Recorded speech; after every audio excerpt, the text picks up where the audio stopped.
એટલે જોર આપ્યું છે કે જ્યારે દુઃખ આવશે ને ત્યારે કોઈ નહીં આવે, આવશે ને તો આપણી કુળદેવી આવશે. એને ચિંતા, એને જવાબ આપવાનો છે એની વસ્તીના.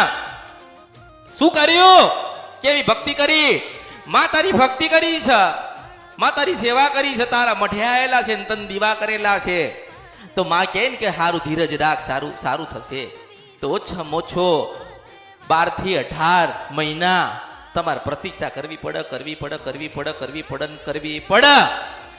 પછી એવું કે માતાજીએ મંગળવારનો ઉપવાસ કીધો તો અમે કરીએ છીએ, માતાજીએ કીધું તું ભજન કરજો તો કરીએ છીએ. આજે આજે ચાર મંગળવાર થયા, 4 રવિવાર થયા, અમને માતાજી કણસું અડસાળ હાલતા.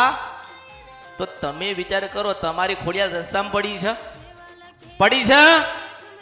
તમારી ચાઉંડ રસ્તામાં પડી છે? તમારી પેઢીની પૂર્વજની લાયેલી મેલડી રસ્તામાં પડી છે? રસ્તામાં પડી નથી.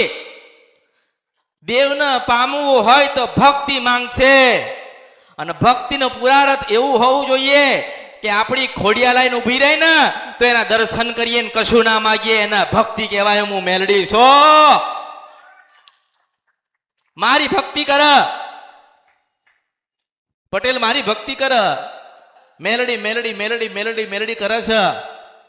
હવે એને એવું થયું કે મારા માતાજીનું જ ભજન કરવું છે ને મારે કોઈની જોડે વાત કરવી નથી. પણ બોલાય તો જાય ને, વાત તો થઈ જાય ને. હવે એને એવું નક્કી કર્યું કે મારે માતાજીનું જ ભજન કરવું છે. હું તો અંતરના ચોપડા વાંચું છું, મારું નામ કળિયુગમાં મેલડી છે. આ અંતરના ચોપડા વાંચવા ઈ શું? તમારે વંચાવા હોય ને તો વંચાવી લેજો, હા પડવું હોય ને તો